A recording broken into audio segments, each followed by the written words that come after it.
Coming up on Here's the Truth. Opposition is just not progress.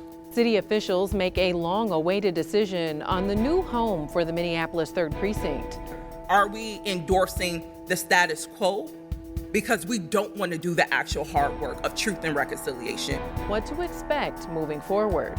Then a mosque burns up in flames for a second time this year. People need to realize that we have active organizing against the Muslim community. Why community is sounding the alarm as they search for answers. Plus, buckle up for a joyride with lyricist Nakara Forje. Here's the Truth starts right now.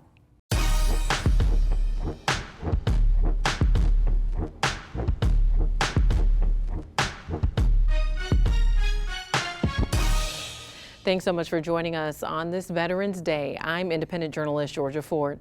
We begin with the Minneapolis City Council passing a vote to move MPD's 3rd Precinct down the street to the 2600 block of Minnehaha Avenue. It's a move that took nearly 3 years after the original site was burned down following the murder of George Floyd. Now, even with this major step, many still believe restorative justice needs to be top of mind. Take a look. President Jenkins. Aye. There are 8 ayes and 5 nays. That carries, and item 2.1 is adopted. A pivotal step in the future of policing in South Minneapolis. This day is really a long time in the making. Hesitation is real. The concerns are real, but we have to move forward sometimes. City Council adopts a plan to headquarter the 3rd Police Precinct at 2633 Minnehaha Avenue, just up the street from the old building. Our officers deserve somewhere to go. A landmark decision that concludes months of debate. The divide is about whose humanity gets centered and at what pace do we go. Council members made passionate pleas just minutes before the vote. It's not about fighting MPD. It's about supporting the people in the 3rd Precinct. Where do we want to be 10 years from now, and hoping that we can actually point to something that said we did our due diligence and honored the memory of George Floyd and so many others that were taken at the hands of our racist and violent police department. That is what's on the table in front of us, and why I will not be supporting this option. Some drove home the prior events that led to protesters burning down the old facility. I really want to try to represent the pain of a large part of our city. The pain of watching George Floyd be murdered, and the pain of watching the 3rd Precinct burn. I remember vividly people being tear gassed for the first time in their lives. Many council members were split, with some believing moving forward is the first step towards healing. I don't see why we're divided on this. This is the opportunity to heal, colleagues, and that's what leadership is. While others were very cautious and critical of the move. This is a moment of actual leadership. Are we endorsing the status quo?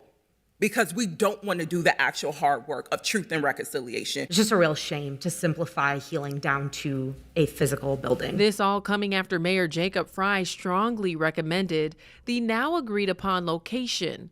He urged city leaders to, quote, draw the Goldilocks story to a close. 2633 is tens of millions of dollars less expensive than the alternative. Reducing this decision down to merely another real estate transaction erases a lot of humanity and a lot of trauma. Council member Jason Chavez, who represents the community most impacted by the decision, made a last-ditch effort to house a community safety center at a different location. I would ask that you all see this as me extending an olive branch where we can all come together and build a future our residents deserve to live in. But that motion was ultimately shot down. If 2633 Minnehaha did not emerge as an option, I would be voting for this. The council instead voted in favor of forming a community safety center at the new 3rd Precinct home. There's not a single person working in my administration that doesn't support moving forward with a safety center. However, what the center will look like isn't exactly clear. I don't know that this building isn't going to become just another fortress in our city. This may not feel good, but it's the right thing to do. Many leaders ended discussions by echoing the belief that the project is a step towards restorative justice,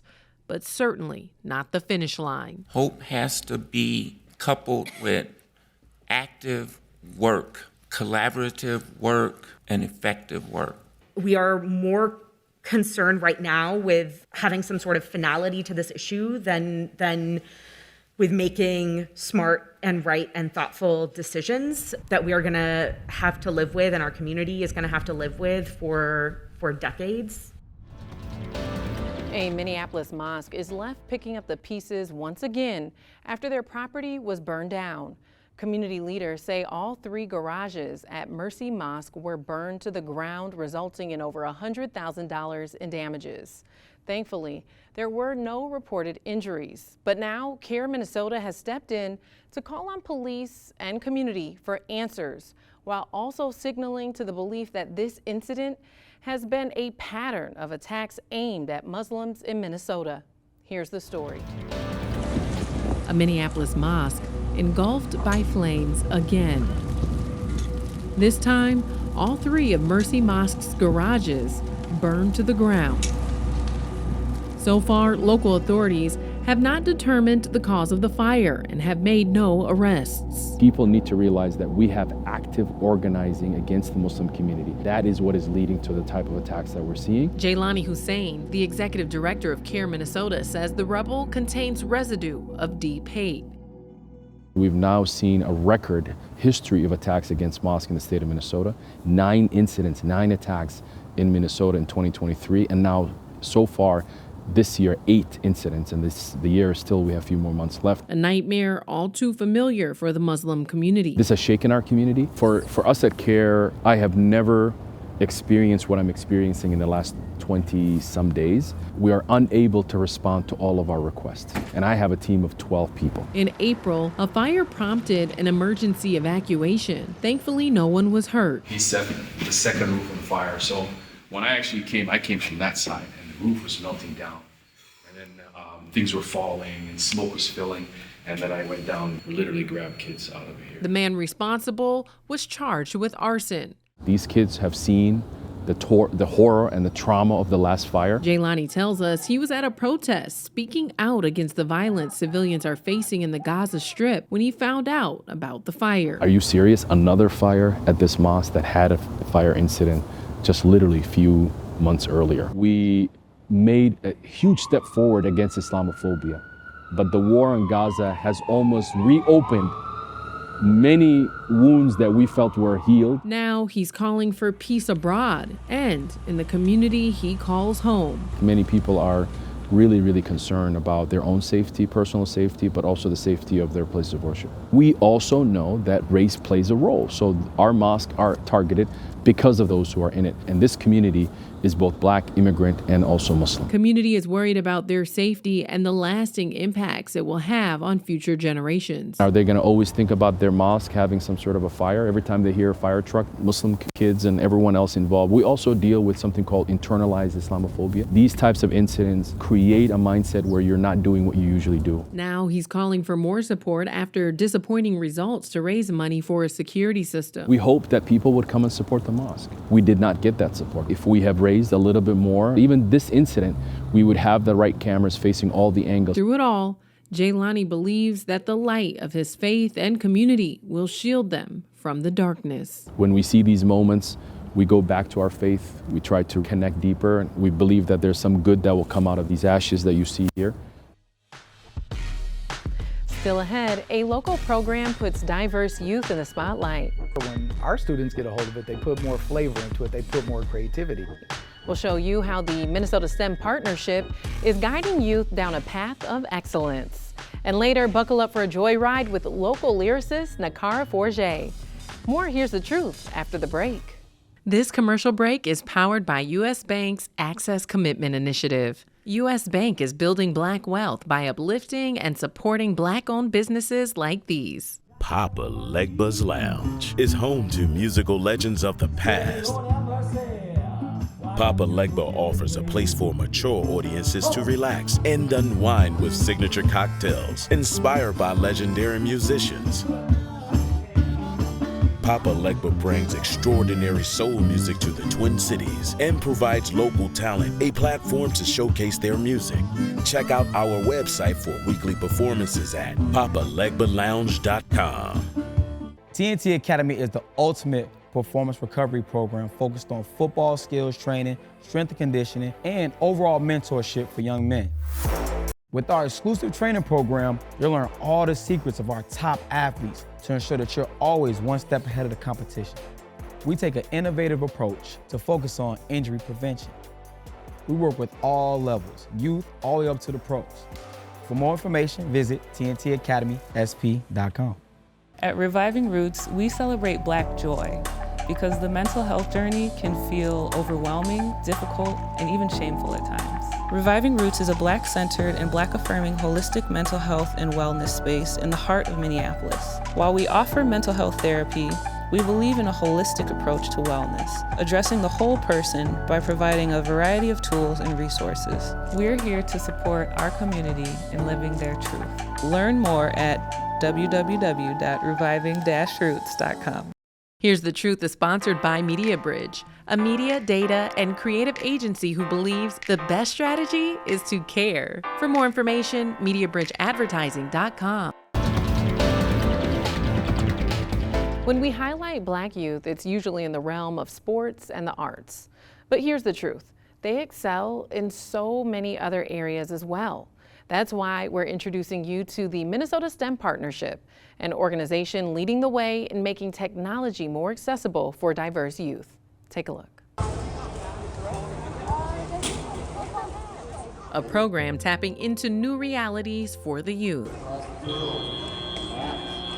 The students out here are incredible. Dr. Michael Wulf is the executive director and founder of the Minnesota STEM Partnership. So the program's focus is to provide for free access to advanced and emerging technologies so that when they go and apply for college or when they meet a peer from maybe a suburban robotics program that isn't like them, they can go toe-to-toe and excel. Since the program was founded in 2018, Mike has worked to position a crowd of diverse youth in STEM. But if you're not even at the table, you have no chance. And what I see is the gap, the equity gap, the racial gap is just cavernous.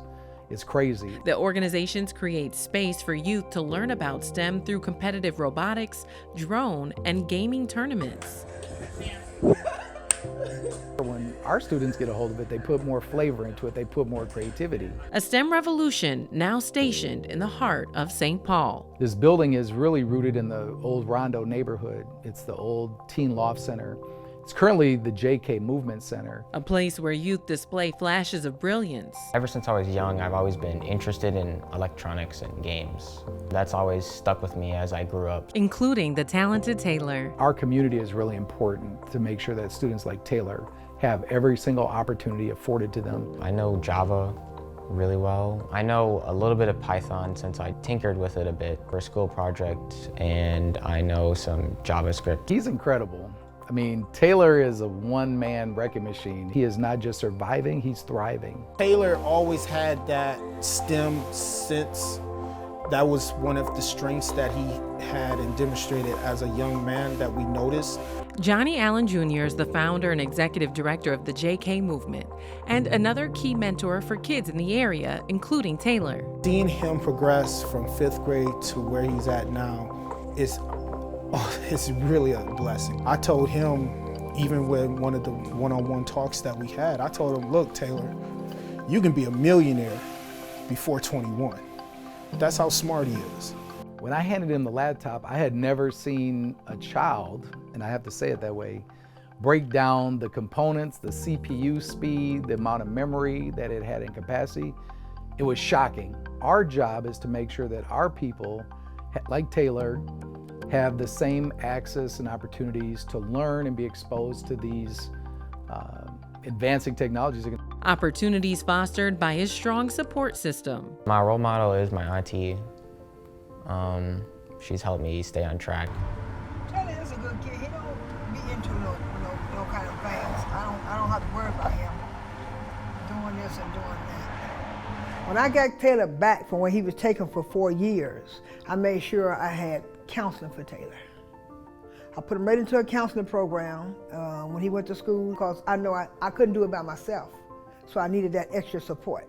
So therefore, I looked for certain things. So we've been through quite a bit. Well, Miss Anita is no joke. She is the backbone of that family. When I first met her, in an affectionate way, I said, this woman is a hot mess, boy. No wonder Taylor's got that strength, that backbone, that focus. He's not by himself. He's been told that. And that's just how I am, how firm I am. That's my nephew. I love him to death, like he's my own. I've had him for a long time. It feels pretty comforting knowing that she's there for me. She trusted us to be that male person in his life. He's been around some very supportive people. JK is one of them. Mr. Allen and Mr. Wulf is the two that gave him thing that went from one to the other, and they have been there for him.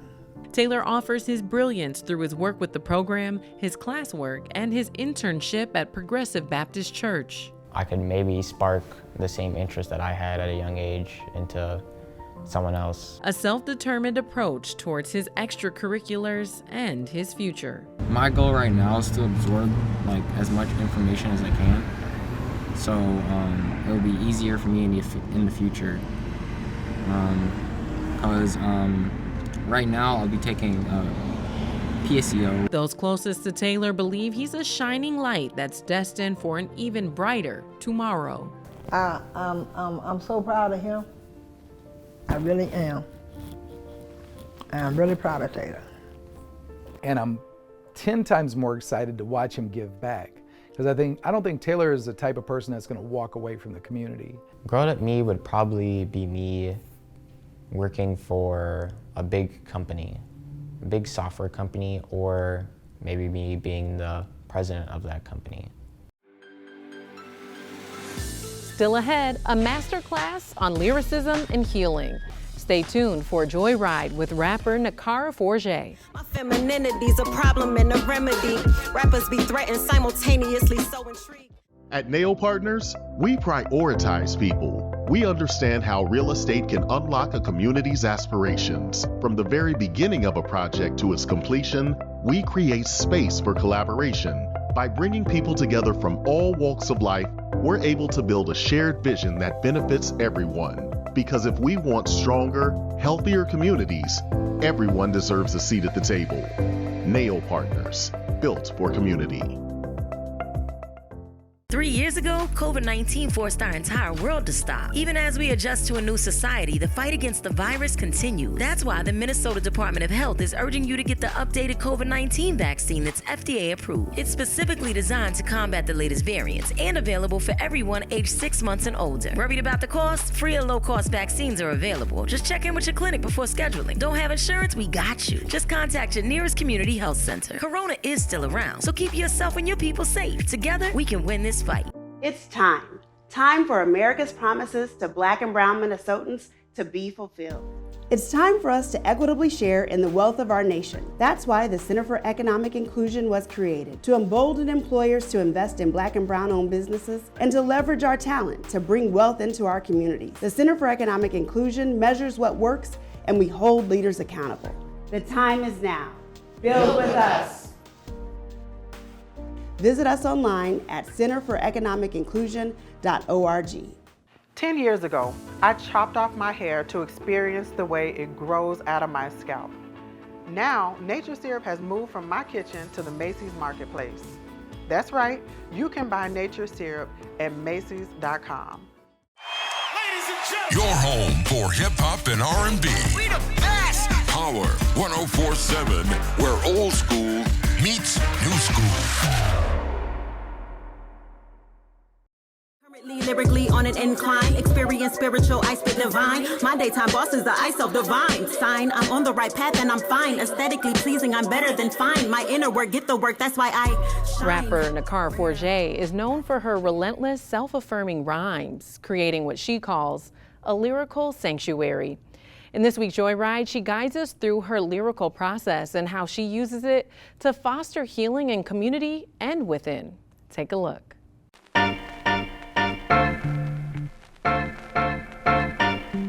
Do think it's challenging to be a female MC? I would say so. We don't always get the respect or the credit that we deserve, or the expectations to look a certain way and carry yourself a certain way, or the expectations for you not to. Right. In hip hop, right? Like a lot of the rap artists specifically look and sound a certain way. And so that can be heavy, right? Showing up differently. What inspired you to pick up the mic? Just needing an outlet to express myself. Yeah, I was really kind of quiet and timid, but I had so much on my mind and my heart. And I would write poetry and short stories and eventually started to rap. I'm authentic, real name, no gimmicks, and I'm still a solo star to you lames and you mimics. Play too much and not at all, an optimistic cynic. No, it's murder if she wrote it, pyromaniac of spit. We're here at what used to be Arnella's. I still feel like this is Arnella's to me. Yeah, for but sure. It's really not. It's a hair and wig store. Why did you pick this as one of your locations? So this was the first place that I curated an event. Oh, wow. Miss Arnella, she gave us our first shot. Arnella's was one of our only Black-owned venues. Yep. Right? And we don't have that anymore. We don't have that anymore. And so there's a lot of gatekeeping with the venues. It's very difficult to curate a show in a nicer venue. Trauma something like a drug. It have you thinking it's love. It have you thinking it's normal. Probably. So you have a workshop called the Deep End Challenge that was inspired by a song that you wrote called Deep End. How did you come up with the idea to turn it into a workshop? So when I was shooting the promotional materials for the song, Destiny Roberts, who was doing all of my videography and photography for the project, she was like, "Solo, do you know how to swim?" And I was like, "No." And she was like, "Well, you gotta learn and you should teach other people." And like a week later, maybe, I wrote the curriculum, and we basically take the parallels of swimming and apply them to like real life things. Breathing and not fighting the water and relaxing and showing up authentic. And then we get professional swim lessons. So we kind of unburden ourselves in like this sister circle of sorts. When I tell you women are being transformed.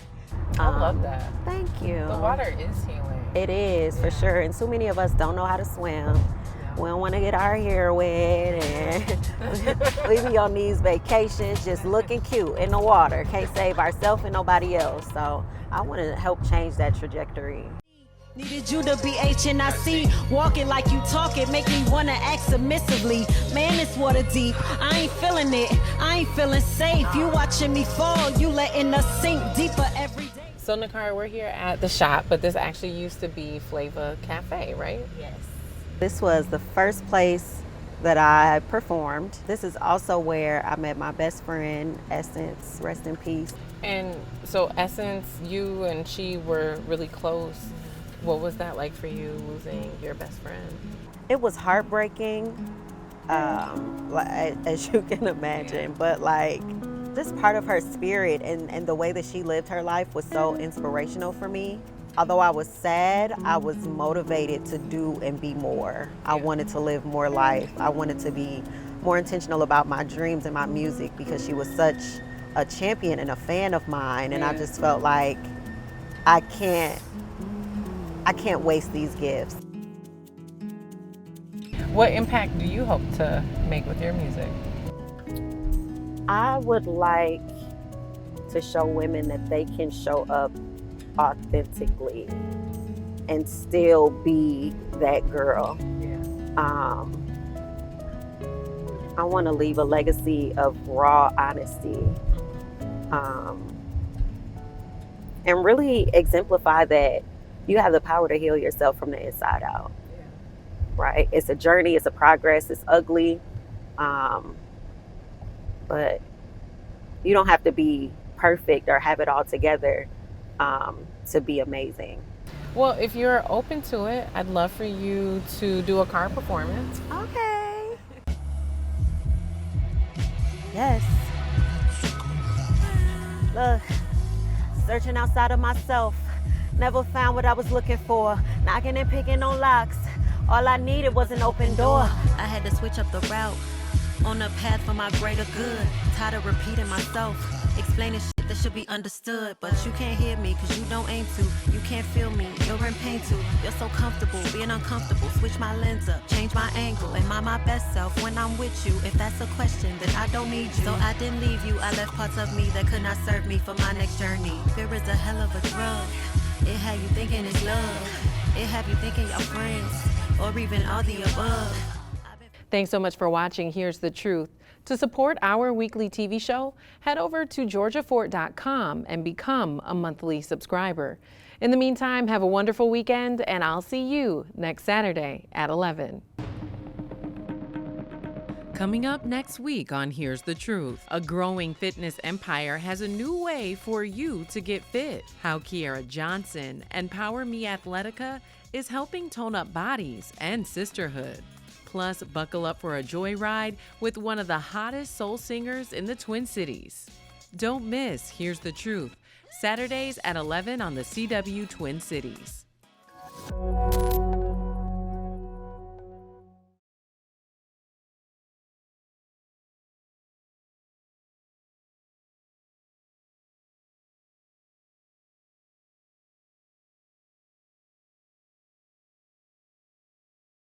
It's time. Time for America's promises to Black and brown Minnesotans to be fulfilled.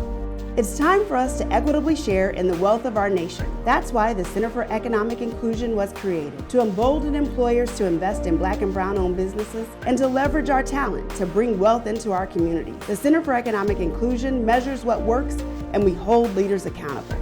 The time is now. Build with us. Visit us online at centerforeconomicinclusion.org. 3 years ago, COVID-19 forced our entire world to stop. Even as we adjust to a new society, the fight against the virus continues. That's why the Minnesota Department of Health is urging you to get the updated COVID-19 vaccine that's FDA approved. It's specifically designed to combat the latest variants and available for everyone aged 6 months and older. Worried about the cost? Free or low-cost vaccines are available. Just check in with your clinic before scheduling. Don't have insurance? We got you. Just contact your nearest community health center. Corona is still around, so keep yourself and your people safe. Together, we can win this fight. Black-owned businesses are vital for our community and our economy. Black Business Enterprises serves as an educational and resource hub for Black-owned businesses all around the country. We have grants available, one-on-one consulting, seminars on finances, how to manage your businesses, QuickBooks. I want people to understand that they're superheroes. They can do it all. They can, period. To learn more, visit blackbusinessenterprises.org. 10 years ago, I chopped off my hair to experience the way it grows out of my scalp. Now, Nature Syrup has moved from my kitchen to the Macy's marketplace. That's right, you can buy Nature Syrup at Macy's.com. Kobe creates the scents and sounds for restorative self-care. From burned out to calm and lit, we hand pour each soy-based candle and create a playlist to match. Because we believe self-care is a whole vibe. Light, listen, and vibe. Shop our products at lovekobeco.com. My early Alzheimer's diagnosis gave us time to adapt as a family.